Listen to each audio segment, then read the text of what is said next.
Yes, sir. She got DJ Twisted, a.k.a. Twist. I'm in the building at Ground Free Radio with my guy, Mike on the mic. Yes, sir. What's up, baby?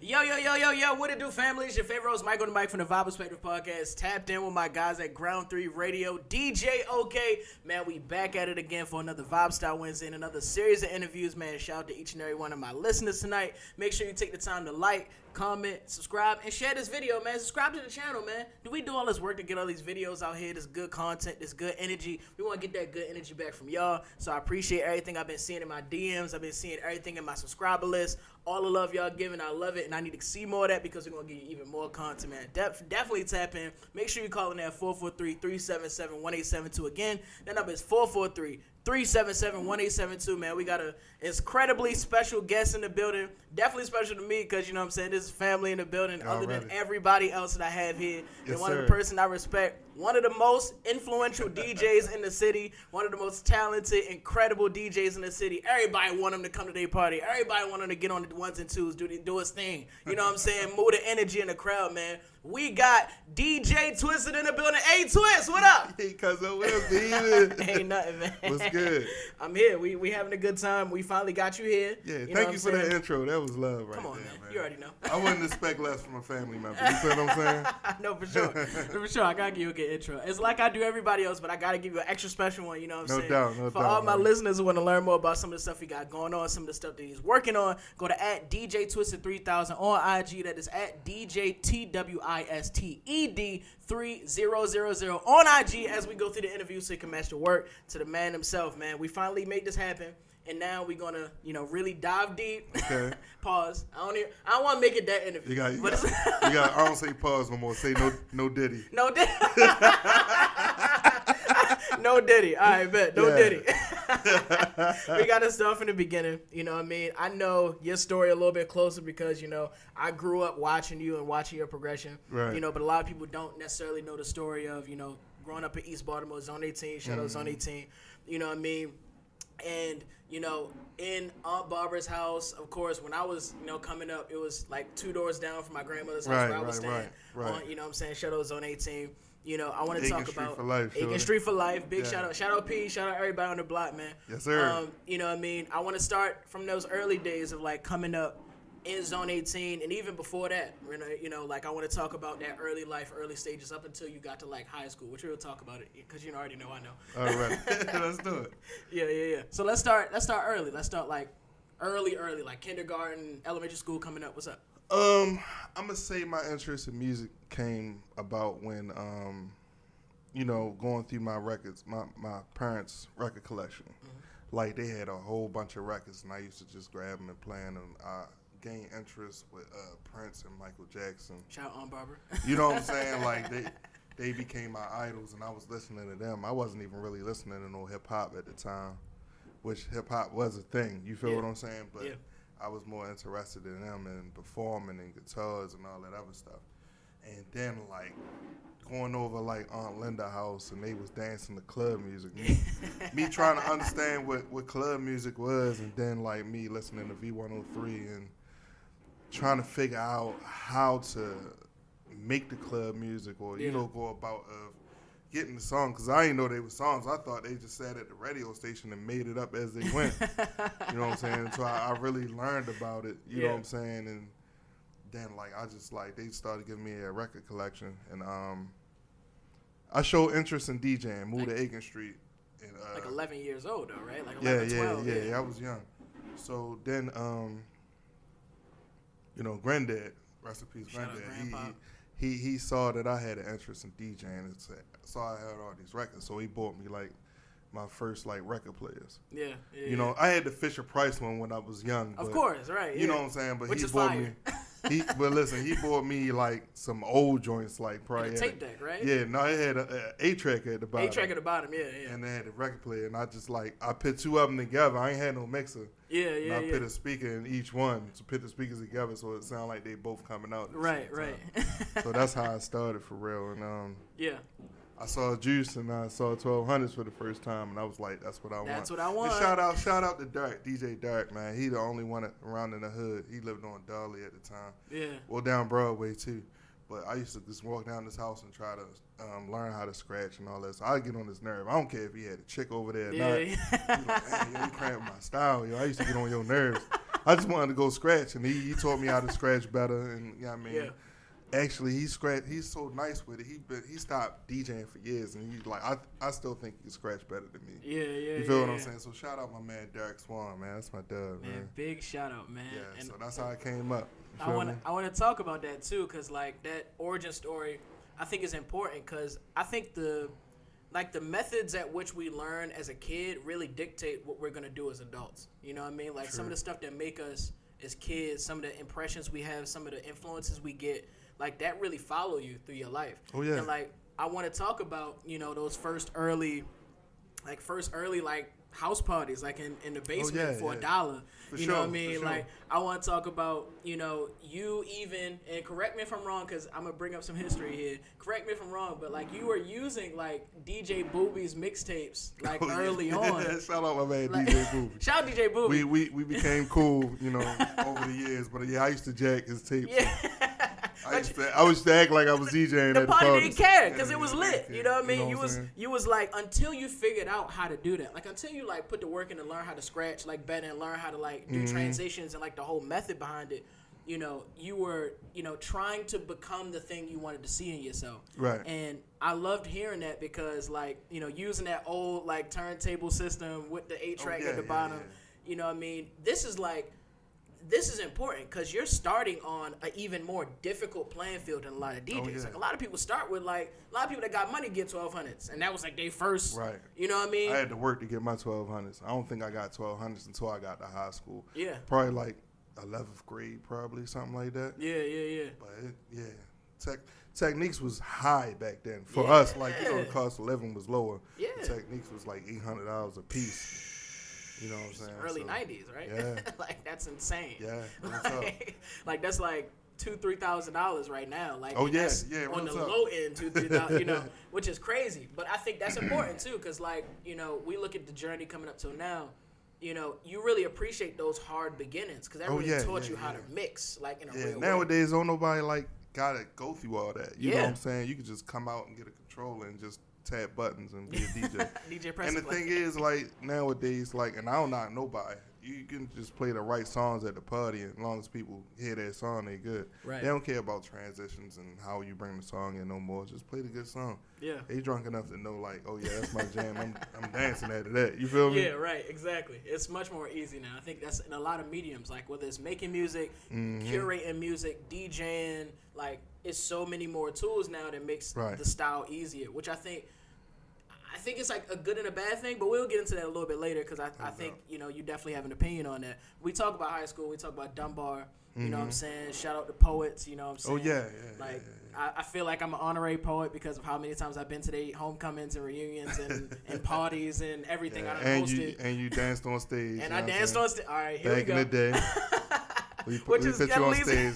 For people that don't know, we used to have a dance group called Shadow Inc. That leads me to the next question. Yeah, go ahead. You know what I'm saying? And I had the idea, like, Janelle and Maurice and Terrell, they already was in the dance group. They went on Apollo and everything. I was just figuring, like, yo, I want to do that. So I got them and brought them over.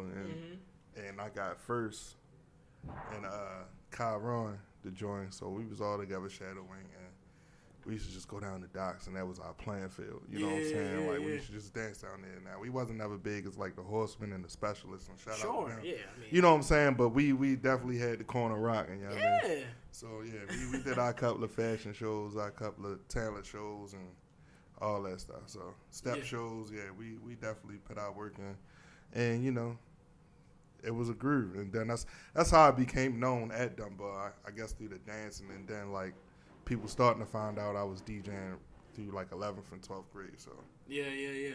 No, for sure. Shout out Shadows Inc.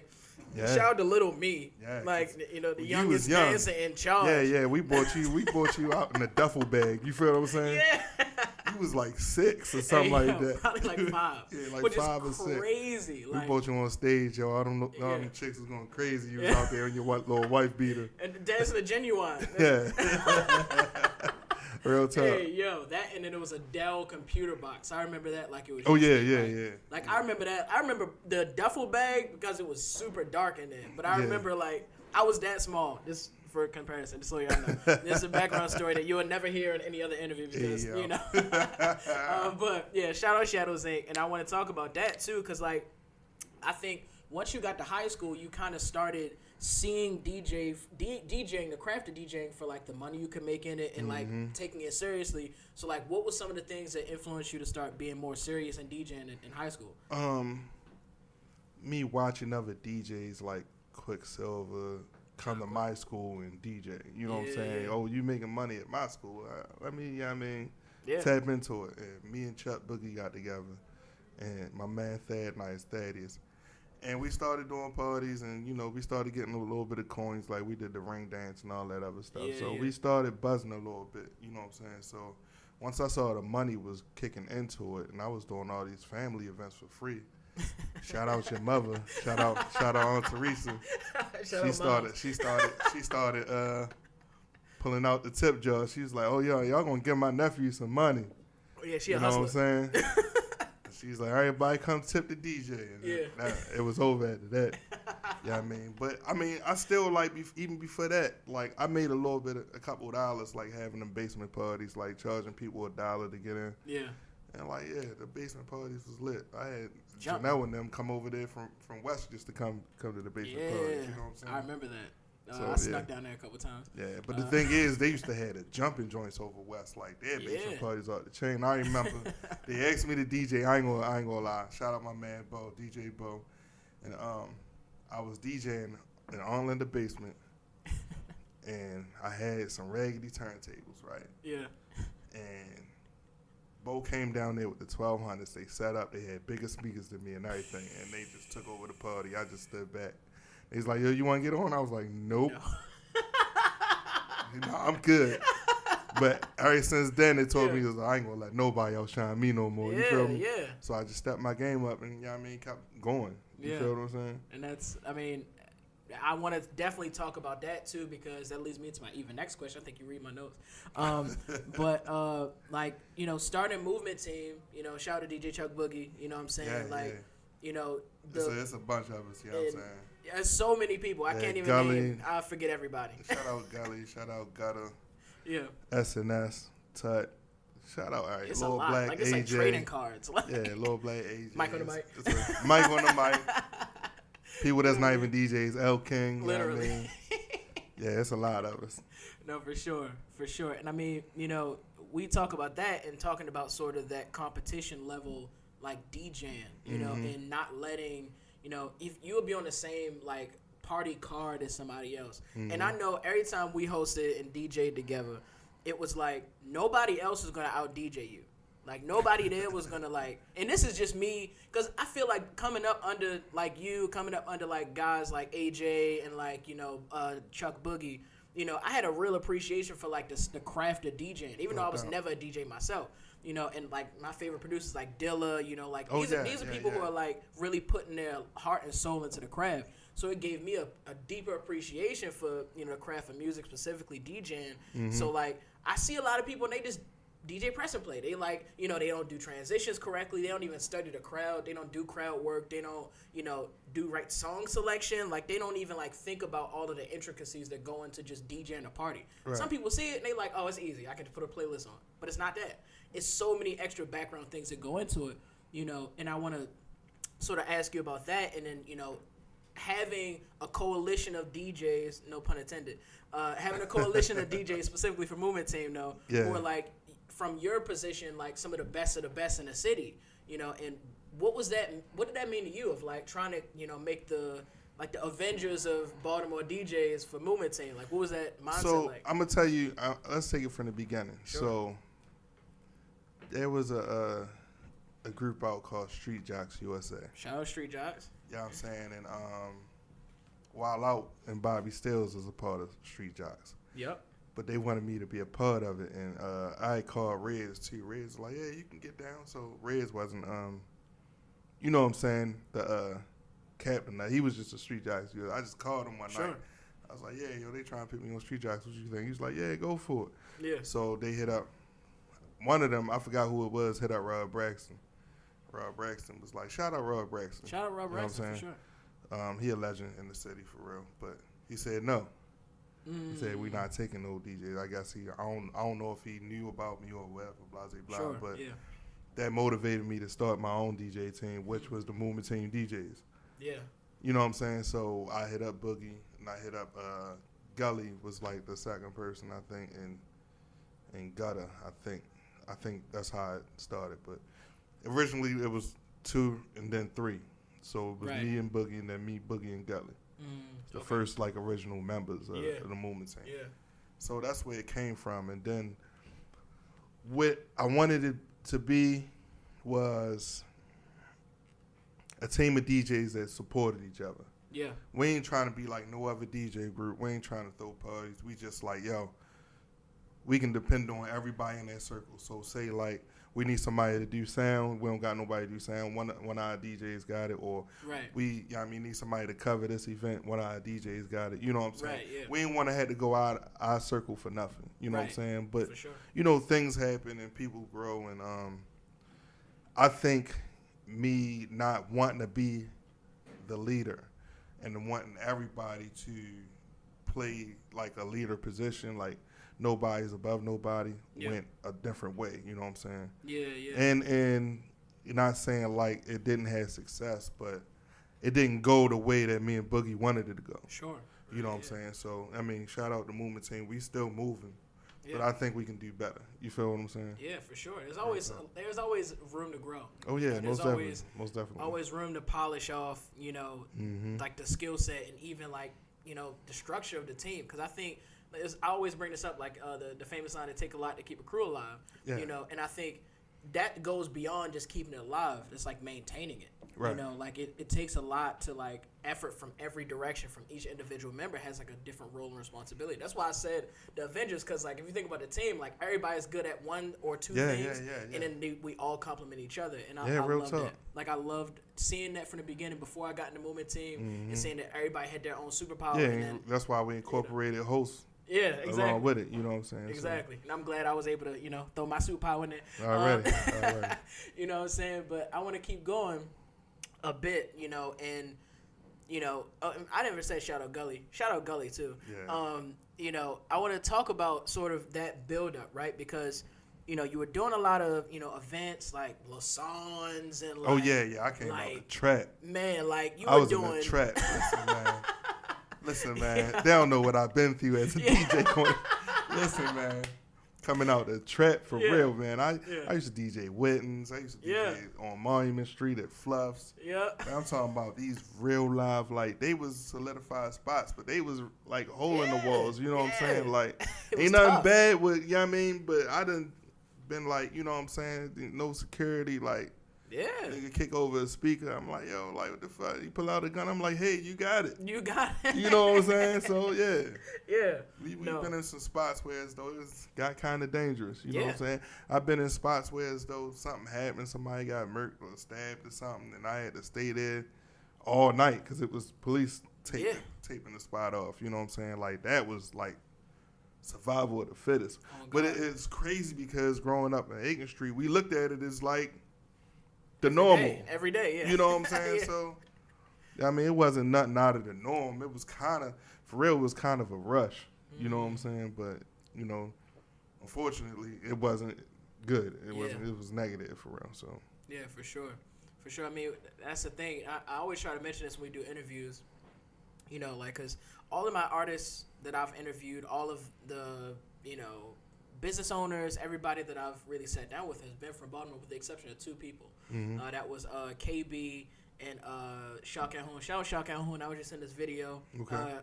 Carry out on Shaw out now. You know what I mean? But it's important to show the stories of Baltimore because I think for the most part people think it's The Wire. People think it's like, was the corner. You know what I'm saying? Like people think of these like images they see online, but they don't actually know what it's like to be from the city. Oh yeah. I want to tell them, these stories because sure there is violence. There's violence a lot of places, and of course there's violence everywhere. Man. There's violence everywhere, but it doesn't mean that like that's 100% of what the city is about. Right. There's this rich. We talked about it briefly. Like this rich history of club music, house music. This rich history of food, like, this rich history of, like, families, and, like, it's so many things that come along with Baltimore that people often don't see that, you know, and I'm glad that you were able to explain it in a way of like, yeah, it seemed like the normal for us because it kind of came with a lot of people being in poverty. Kind of came with, you know, people being like, you know, what was it, Latrobe Projects coming up to Aiken Street. You know what I mean? Like, it was sort of with the territory, but that's not the entire story. And, you know, we're able to make great lives for ourselves now, have kids, you know, give better lives to them, make sure that they don't get to see a lot of that. You know what I mean? So it's important that we show that side, and I'm glad you brought that up. And I want to talk about, you know, that transition going up too, because like, you know, going in these hole in the walls, but then, you know, going to bigger stages and like, you know, Patapsco arenas and like, you know, like these big, you know, bigger stages. You know, what was that like for you to, you know, start doing these smaller venues, hole in the walls, you know, we call them, but then like moving up to like the bigger crowds where like it felt like now you're being really seen as a DJ? What did that feel like? Was it difficult? That's more my question. Really, because to be in like the quote unquote hood buzz, like I mean, like Lasson's is one of my favorite places to DJ. You know what I mean, and I think you grew an audience from that, and it's crazy because a lot of people that went to Lasson's come hear me play at other places to this day. You feel what I'm saying? So it was a joy out of, you know, getting in them spots and doing. And rest in peace, B, who owned Lasson's. You know, that's my guy. But it made you humble. So when you got to bigger places, it was, you know, it was like, you got to make it work. You know what I'm saying? So it wasn't like a big transition because I still played the same. I mean, I definitely learned more. Sure, yeah. But, you know what I'm saying, if you rock in a tough crowd, like, you know what I'm saying, when you get to another crowd that's bigger, they're going to appreciate you. You know what I'm saying? Yeah. The hardest thing to do as a DJ is make the smallest amount of people dance. People know when it's a real big crowd, anything you play, they just going to go off because the energy is there and it's a whole bunch of people. Facts. You know what I'm saying? You play the right song, they just going to go off. Yeah. You know what I'm saying? Now, you got a small crowd. Yeah, I mean, they stand around waiting for the next person to dance. You feel what I'm saying? Right. So they got opportunity to be like looking around, and I don't want nobody to see me dance. But if you're in a big crowd, everybody already dancing. You know what I'm saying?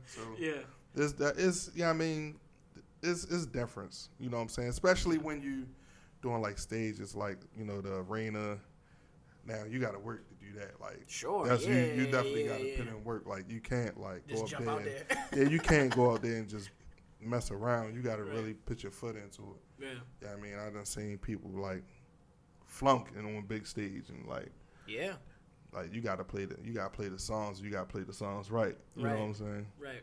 And speaking of that, like one of the people I personally never seen flunk. One of your favorite DJs, Jazzy Jeff. Oh yeah, you know what I mean. Love Jazzy Jeff, man. And you know, now listen. I would have asked. Go ahead. No, go ahead. Go ahead. I want you to. No, if I had Joe Crowd, man, come on now. And the thing is, he can play whatever he wants. Anything. It's fire though. You know what I'm saying? Though. And he kill it. Everything. And he kill it, man. That's what I'm talking about, yo. I would like to DJ in front of crowds like that. Like, I had the opportunity to DJ in front of like, you know, the Caucasian. Sure. You know what I mean? Yeah. And you know what I'm saying? And I did good, but I think like if I got like that crowd like Jazzy Jeff got, or like the arenas or the stadiums that he do, it'd be a different story. You know what I'm saying? I wouldn't even play a set that I play in Baltimore. You know what I'm saying? It'd be totally different, man. But like that's what the wide range of knowledge come from of music. Exactly. You know what I'm saying? You got to know when to play what. Right. You know what I'm saying? No, that's a fact. I think, you know, and a lot, like coming up, like I want to say like 2017 was when you got to 92Q, right? Like 2016, 2017.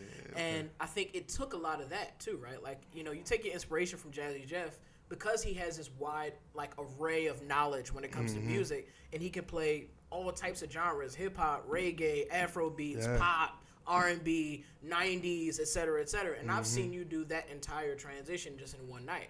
You know, I always say when I'm hosting with you, I always say like, "Yo, I don't care what your favorite song is, we got you." Right. You know, because that's not a lie.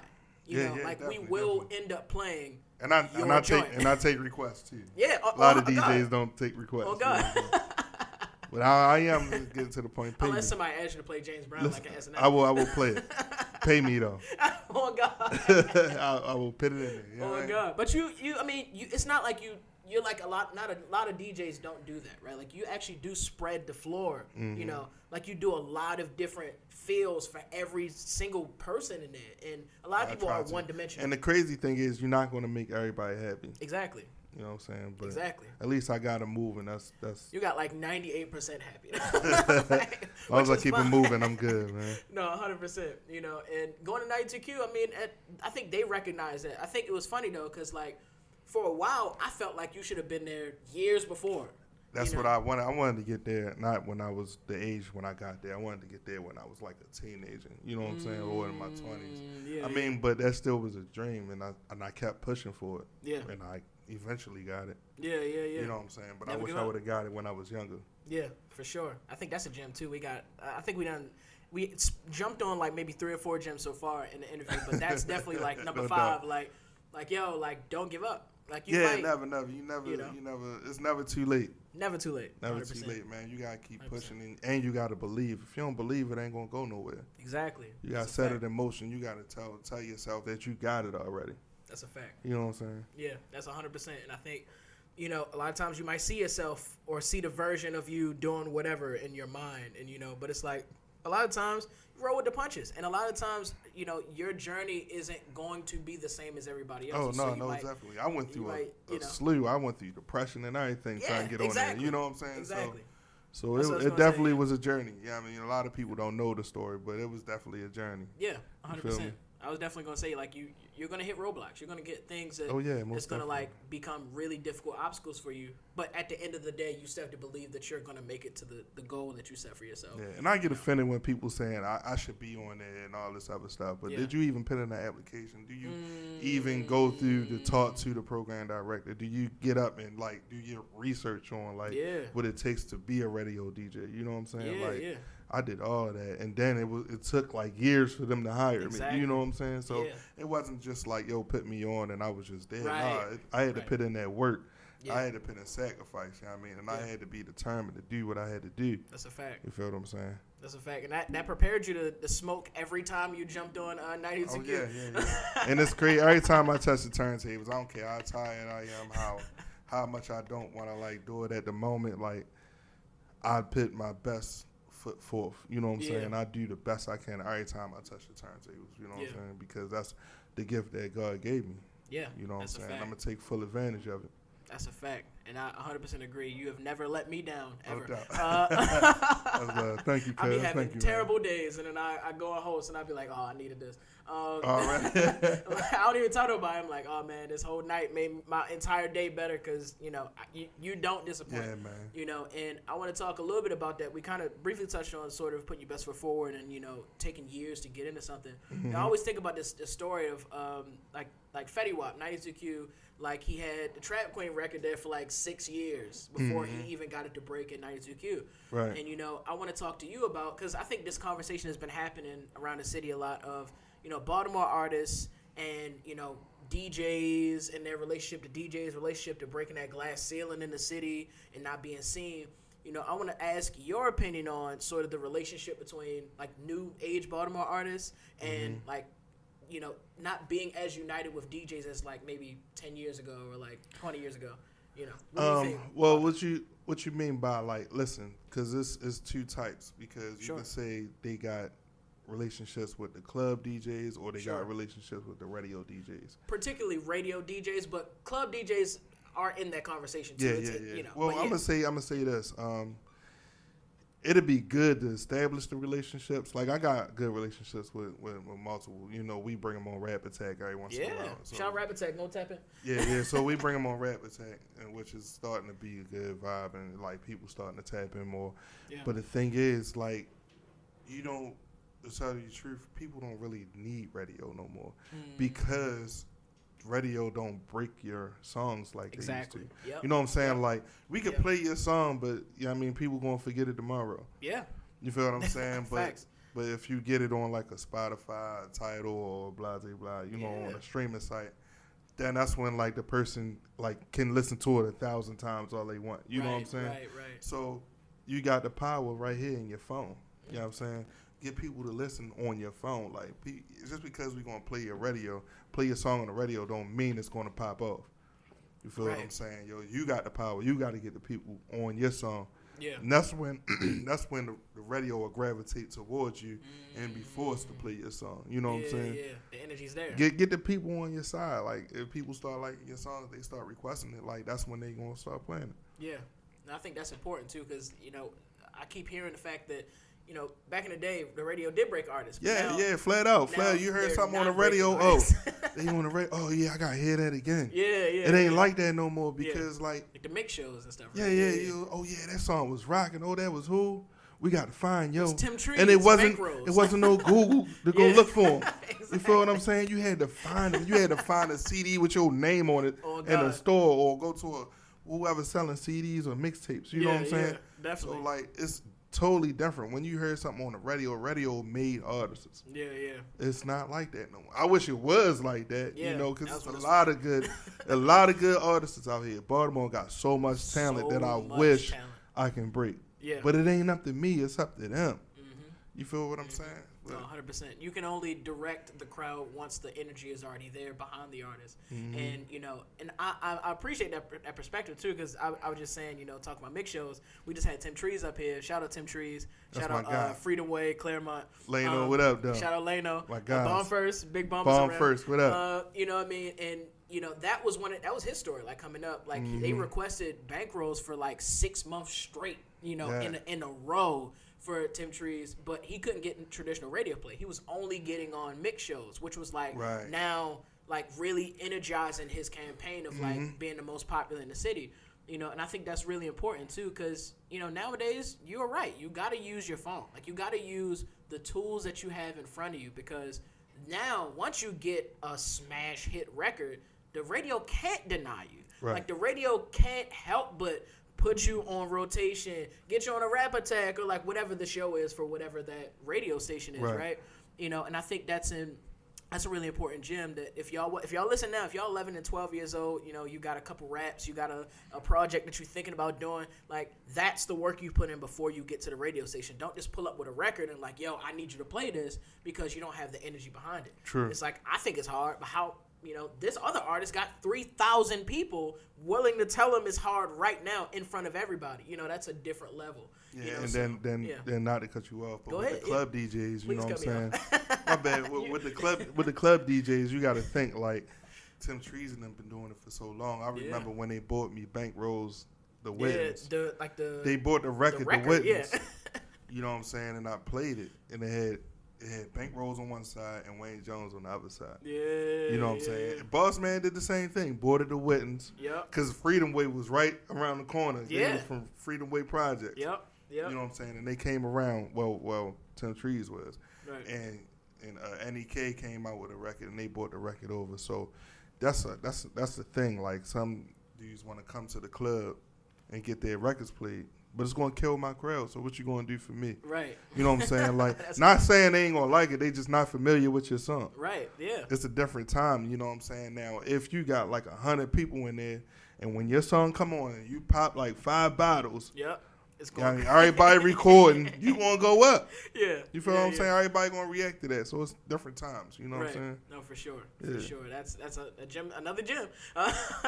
Real talk. You go in there, don't offer the DJ like, yo, hey, they gonna like this.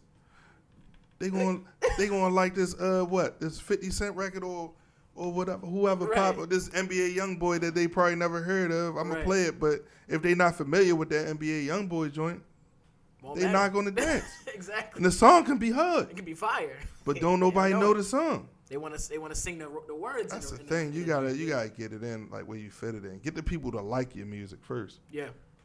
You know what I'm saying? I ain't going to play and mess up my set. Then everybody looking at me all crazy. Right. Like, you feel what I'm saying? Hey, like, look, artists really got to, like, you know that. Yeah. You know what I'm saying? Yeah, I can break your record in the beginning and probably break it, like, later on the night before we leave. But they got to get familiar with it. Yeah. You know what I'm saying? Yeah, no, 100%.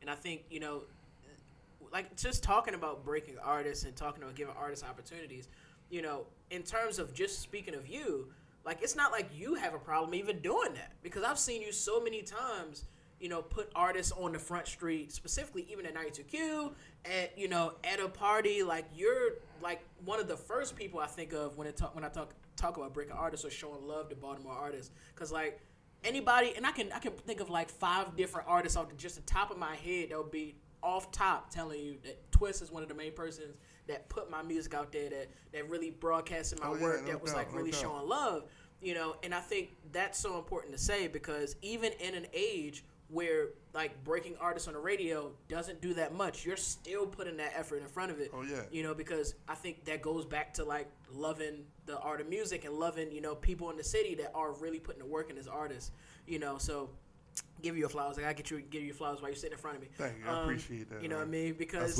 you know, like, even, like, I was just thinking about Gucci Rock, right? Like, you was on, like, BIP Season 2, and you hosted BIP Season 2. Yeah. Like, DJ Drama level hosting, which is crazy. I don't think I ever heard you, like, host a mixtape at that level. Yeah, I definitely got it in. You feel me? It went crazy. And everybody who hasn't tapped into BIP Season 2, definitely go tap in. Oh, Shout yeah, out Gucci Rock. It's a classic. Gucci Rock, you know? You know? Yeah. That's my guy. Gucci Rock beneficial. I remember that, like, on the top of my head. It's so funny. But, I mean, you've always been a big advocate for artists. Like, you've always been a big advocate for... Because I want to see everybody win, man. Yes. Especially if you really got talent. Yes. Yeah, I mean, shout out my man, Nato Means. He deserved to be signed. Big shout out, yo, for sure. Shout out Movement Team. Yeah, Movement Team, Sick Entertainment, Cypher, what up? You right? Yeah, I mean... Yeah, the whole family, sure. You feel me? Self-Conference, we got to play that a little later. Oh, yeah, you know yeah, what I mean? One of my favorite songs. Self-Conference. You know what I mean? Incredible. Timeless record. Yeah. I mean, but, you know, just to talk about you being sort of that selfless DJ who would really put an artist, you know, in front of a crowd of hundreds, thousands, if you could, you know, there was a bit of a controversy, like, a couple months ago, like, you know, it was a concert, and, you know, a certain artist from Baltimore, aka Krishan Rock, you know what I'm saying, there was a little bit of controversy, and, you know, I feel like I understood exactly what happened because I'm closer to you, and I understand sort of your mindset on artists, because you would never, you know, do an artist dirty, ever. I've never seen you do that, you know, so when... I forgot all about that. Course, I didn't even know you was going to bring that. But of course, it's like, I think this is the perfect platform for me to set the record straight because, you know, I was able to see that the controversy, and if anyone doesn't know, there was a controversy that, you know, Krishan Rock's set got cut short, you know, at a 92Q concert, you know, and people were speculating that it had something to do with the DJ. Shout out Tracy. She set the record straight too. Yeah. Shout out Tracy for sure. Yeah. Absolutely. You know, and there was some controversy that was sort of pointing to the DJ as if you had anything to do with it. But more so, it was because of she's coming late to the set, but also the music wasn't in order, and there was so many other factors that, like, prevented her from having the best show she wanted to have. And it wasn't because of you or you hating or nothing like that. Yeah, no, it wasn't. You know? It wasn't. So, I want her to shine too. Like, she got a big audience. You know what I'm saying? Yeah. And I ain't, you know, we ain't beef or nothing. But sure, yeah. Her fans definitely was on it. You know what I'm saying? No, shout out to Krishan Rock, though. Shout out Krishan Rock, for sure. Yeah. And I want to just ask you this because I kind of did just talk through the whole thing, and you. No, it's all good. But if you could give Krishan Rock, like, pointers on how to make the perfect show the next time that she does an event like that, what would you tell her to do differently the second time that she wasn't able to do this first time? Well, I mean, everybody pretty much know the story that sure. I was only emailed one track, but me and AJ being professionals, we downloaded like a couple of her songs. You know what I'm saying? Really, which is a courtesy. All her songs. You know what I'm saying? Which was a courtesy. And she telling me, "Nah, bro, don't play that song." You know what I mean? All that, and I'm like, "What song you want me to play?" So we started just running through her songs. Yeah. But she wanted me to play a song that she made like the day before. You know what I'm saying? A homegirl came up there. She showed me what song it was. Luckily, like, I can DJ off title. I got the song. Shorty was taking so long on stage that they cut her mic off, they cut my system off, and then they cut the lights off. And people were saying the DJ cut her mic off and the DJ cut the lights off. So my thing is just come with a show set. Yeah, I mean, have one track with all your songs on it. Just like, I played, I forgot what girl it was, but I played one of their sets, and she just had a show track, and it was nonstop. And they was like, yo, pause it for a minute. I paused it, and then it started back up. She went to the next song. You know what I'm saying? Like, just have a show track ready and just make sure you come do a sound check. Yeah. Real talk. Yeah. That's it. No, 100%. And I think that not just would benefit Krishan the second time she do an IGQ show, but it would benefit a lot of artists that don't know how to do an arena like that. You know, like, they need to get these gems, like having a show track, doing sound check, making sure, you know, all of the things are in order for your show, making a good show. Right. You know what I mean? And I played several people's sets. Yeah. You was the only person that, like, right. Come on, man. Like, it's something specific against you? No, come on. I mean, it's all good. If she get it together, she can really be a dope artist. You know what I'm saying? Yeah, shout out to her sister. That's a doper artist. Shout out to Tasiki. Yeah, Tasiki, my homie. She's very dope. I like her. If you ain't tapped into Tasiki on Rap Attack, definitely do that. Oh, yeah. The interview will be up on YouTube next week. Incredible. Tap in. Stay tuned. All right. You know what I mean? See, I'm doing promos. Already. That's love. You know what I mean? But, yeah, no, I want to, you know, I definitely wanted to touch on that because, you know, a lot of people get things misconstrued. A lot of people see things in the media and the headlines, and they always run with stuff. But, you know, if we are able to set the record straight here, I think, you know, I'm using my platform correctly. Already. You know what I mean? And I just want to ask you, I mean, because, you know, we're about to wrap up a little bit. You know, what's some of the, you know, future plans for DJ Twisted? Like, I know we talked off air about all types of stuff we got ideas for. We always shooting ideas. But, like, what's some of the things you're planning for the next year, 2 years? Well, it's already in motion. Twist Entertainment LLC, where it's those, you can. It's like a one-stop shop. You can come and book a party. It don't necessarily gotta be me. Yeah. But it can go through my company, where as though you can book any of my DJs, sound, lighting. You got the fog smoke for your wedding. You know what I'm saying? Even down to my man Gully, they got the, you know, moon bouncers, and you got everything popping. Like, I want all really like to go through. Like, you know what I'm saying? Like, if you go through and Twist Entertainment, you bound to get what you want. You know what I'm saying? That's one of the things. Rap Attack moving in the high speed. You know what I'm saying? I'm trying to get Vibes podcast up and popping again. Man. You feel what I'm saying? Yeah. You feel what I'm saying? Just being a great father, a great, you know, soon-to-be husband. You know what I'm saying? Shameless plug. Yeah. Because I'm a proposed soon. You feel what I'm saying? Oh, this is a word exclusive. I know exactly what it is.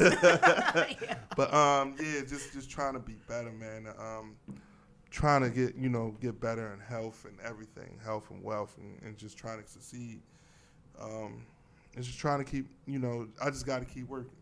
You know what I'm saying? Just because I'm at this level don't mean I'm trying to break through the ceiling. Facts. You know what I'm saying? I'm trying to go all the way to the stars and the moons and beyond. Facts. And that's what I want for myself, and I want to be an inspiration to everybody. I mean, my kids, my friends, my peers, my brothers, you know what I'm saying? Yeah, everybody. Definitely. You feel what I'm saying? Yeah. So that's where I'm at with it, you know. Yeah, no, 100%. That's absolutely admirable.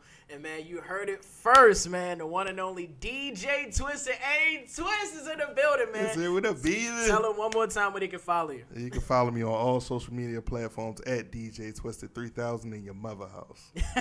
Yeah. Your mother's favorite DJ. Yeah, talk to him.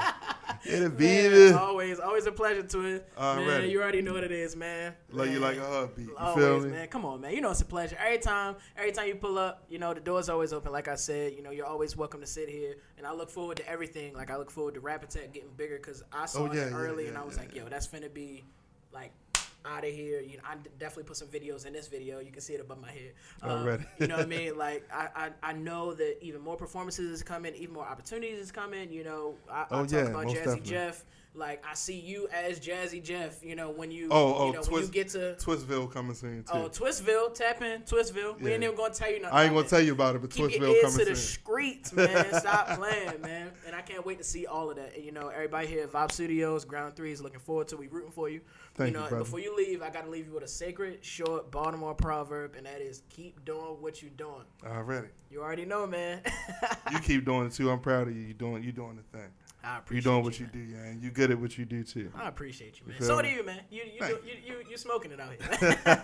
Once again, it's your boy Mike on the mic from the Vibe Perspective Podcast. Tap in my guys at Ground 3 Radio, DJ OK. Man, we back at it again, and call in at 443-377-1872. Again, that number is 443-377-1872. Leave a message about DJ Twisted, Sick Entertainment, Movement Team, anything you like, one of his favorite mixes of yours, one of the favorite parties that you ever been to. It don't matter, anything you like. Man, next interview is coming up soon, and keep it locked from Vibe Studios and Ground 3.